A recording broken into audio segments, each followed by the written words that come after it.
قوم شعیب علیہ السلام کی اقتصادی بیماریاں۔ حضرت شعیب علیہ السلام نبی خدا ہے جن کا ذکر ہمیں کتاب اللہ میں ملتا ہے۔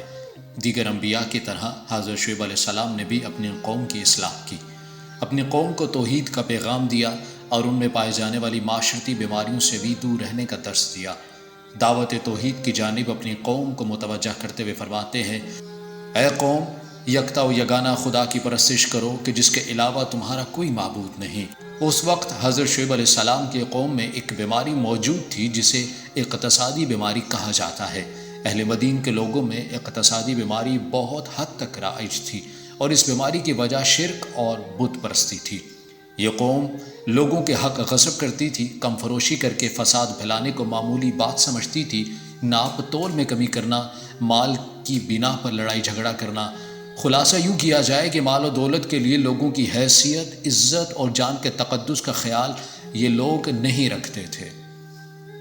حضرت شعیب علیہ السلام نے جب اپنی قوم کو درس دیا کہ اے قوم، باز آ جاؤ، کم نہ تولو، کسی کا حق غصب نہ کرو، فساد نہ پھیلاؤ، ظلم و ستم کر کے اپنی دولت کو نہ پھیلاؤ، بلکہ رزق حلال کماؤ، چاہے وہ کم ہی کیوں نہ ہو، مگر خدا اور اس کے رسول پر ایمان کے ساتھ ہو تو بہتر ہے۔ مگر حضرت شعیب علیہ السلام کے اس پیغام پر اس ہر دھرم قوم نے بے بنیاد دلیلیں دینا شروع کر دی اور نبی خدا کو کہا، تو یہ چاہتا ہے کہ ہم اپنے آباء و اجداد کے دین کو چھوڑ دیں اور مال کمانے میں ہم جس طرح آزاد ہیں وہ آزادی تو ختم کرنا چاہتا ہے اور خود ان طریقوں سے فائدہ اٹھانے کا ارادہ رکھتا ہے۔ اے شعیب، بتا تجھے ہم پر کون سی فضیلت اور برتری حاصل ہے؟ تیرے بارے میں ہمارا یہ خیال ہے کہ تو ایک جھوٹا شخص ہے۔ قوم کی اس بے بنیاد منطق پر نبی خدا حضرت شعیب علیہ السلام نے جواب دیا کہ یہ گمان نہ کرو کہ میں تمہیں جس چیز سے منع کروں اور پھر خود ہی وہی عمل انجام دوں، نہیں، ایسا ہرگز نہیں ہے۔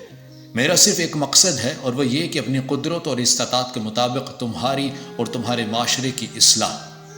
شعیب علیہ السلام کے اس پیغام کو اہل مدین کے لوگوں نے نہ سمجھا، بلکہ ہر درمی سے کہنے لگے کہ اگر شعیب تم یہ سمجھتے ہو کہ اپنی بے منطق باتوں پر ہمیں منوا لو گے تو یہ تمہاری غلط فہمی ہے۔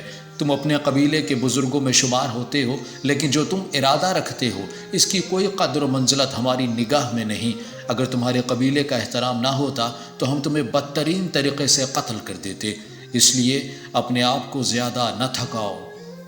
جواب میں حضرت شعیب علیہ السلام کہنے لگے، اے میری قوم، جو تمہارے بس میں ہے کر گزرو اور اس میں کوتاہی نہ کرو اور میں بھی اپنا کام کروں گا، لیکن تم جلد سمجھ جاؤ گے کہ کون رسوائے عذاب میں گرفتار ہوتا ہے اور کون جھوٹا ہے، میں یا تم۔ اور ناظرین، پھر وعدہ پورا ہوا۔ عالمین کے پروردگار نے ہی اس قوم پر عذاب نازل کر دیا جو مال کم تولتی تھی، ظلم و ستم کر کے اپنی دولت کو بڑھاتی تھی اور مال و دولت کی وجہ سے لوگوں کی عزت سے کھیلتی تھی۔